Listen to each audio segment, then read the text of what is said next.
Hi guys, McGregor Card here, and in this video we are going to be going over bidirectional D-Shot and RPM filtering. This is some advanced stuff and can seem daunting, but as always, we're going to try and break it down for you. First off, what is bidirectional D-Shot? D-Shot stands for Digital Shot, which is a digital communication protocol between your flight controller and electronic speed controllers, or ESCs. It is how your flight controller tells your ESCs how fast they need to spin the motors. Normally you will see D-Shot paired together with a number such as D-Shot 150, 300, or D-Shot 600. The number indicates the speed at which data is sent to the ESC, measured in bits per second. So D-Shot 150 equals 150,000 bits per second, D-Shot 600 equals 600,000 bits per second, so on and so forth. Some older ESCs are only capable of receiving the D-Shot 150 rate, while most modern ones are good with anything between 150 to 600. Generally, the faster or more data that can be transmitted, the better. It will give your motors better resolution and smoother response to inputs. Bidirectional D-Shot is a new feature that was added to Betaflight 4.1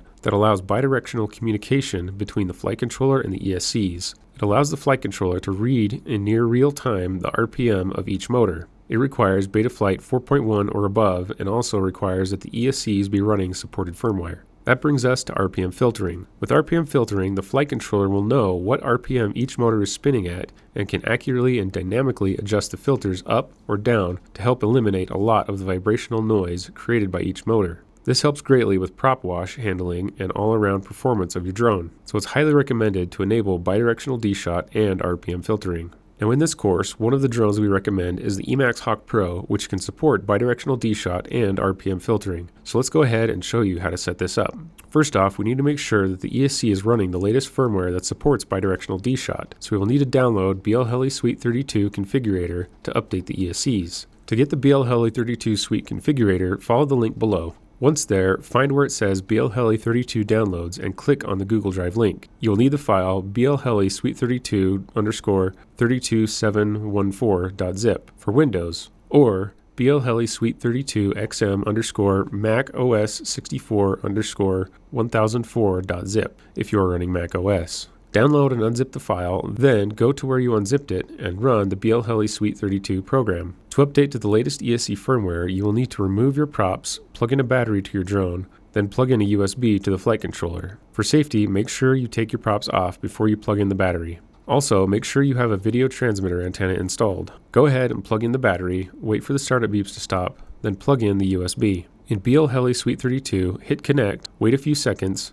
then click Read Setup. You should get a dialog box with your ESC information that should look like this. If the box is empty, try clicking the Read Setup button again. Take note of the firmware version. You will need to be running version 32.7. Go ahead and click on the Flash BLHeli button. Select version 32.7 and hit Flash Firmware. This will take a minute or two. Make sure it flashes to each ESC. If it doesn't, you may have to select each individual ESC to flash it.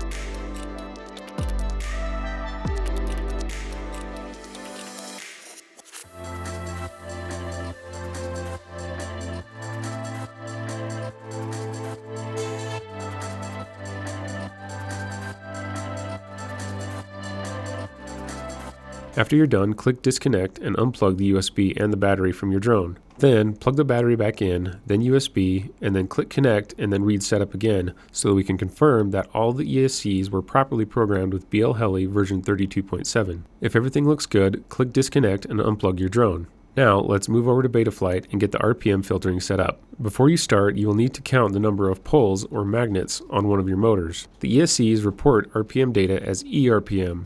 Betaflight needs to convert this to RPM, and to do this, it needs to know the correct number of poles on the motor. Most 5-inch drones have 14 magnets in each motor, but it's good to double check. Use a marker or a small piece of tape to mark magnet 1, then rotate the motor bell and count all the magnets. If you have less or more than 14, write down the number and save it for later. Now at this point, you should already have Betaflight installed. Go ahead and start it up. If you see a prompt to update, follow the on-screen instructions to install the latest version. With Betaflight open, connect your drone with the USB cable, then hit the connect button. click on the Configuration tab and under the ESC/Motor Features section, click the switch to enable bidirectional D-Shot. Then make sure you have the correct number of motor poles entered. While we're here in the Configuration tab, we also need to set the ESC motor protocol and the gyro update frequency/PID loop frequency. RPM filtering is a little bit processor intensive, so we need to set these settings accordingly. Since the processor on the Emax Hawk Pro flight controller is an F4 processor, we need to set the ESC motor protocol to D-Shot 300,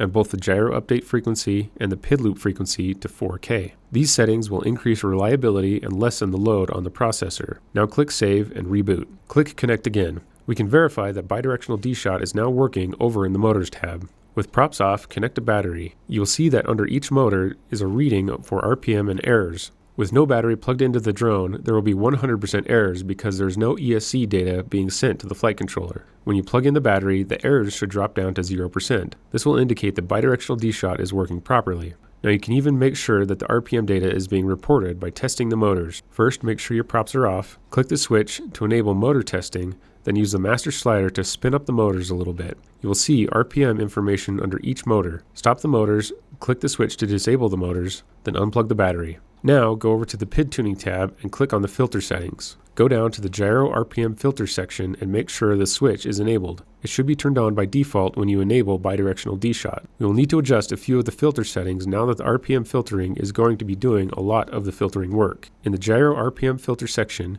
you'll want to set the gyro RPM filter harmonics number to 1. This will make it so that the RPM filter is focusing on just the noise produced by the motors and nothing else. Next, we are going to adjust the dynamic notch filter. A notch filter rejects or attenuates signals in a specific frequency band called the stop band frequency range and passes the signals above and below this band. Because it's a dynamic notch filter, this means that it can move and target vibrational noises within a specified range. With RPM filtering enabled, we don't need the dynamic notch filter looking for and trying to filter out motor noise anymore. So we adjust the parameters to ignore motor noise and focus on filtering out any other sources of noise that might appear. Set the dynamic notch range to low, the dynamic notch width % to 0, the dynamic notch Q to 200, and the dynamic notch min hertz to 90. With those changes made, go ahead and click Save, disconnect, then unplug the USB cable. Now go out and fly a test pack. The drone should be flying smoother and handling prop wash better. There is still a little bit of filter tuning you can do to make your drone fly even better. We talked about how to do this in the previous filtering video, so if you need a refresher, go back and watch it again. If you have any questions, definitely let us know and have fun flying.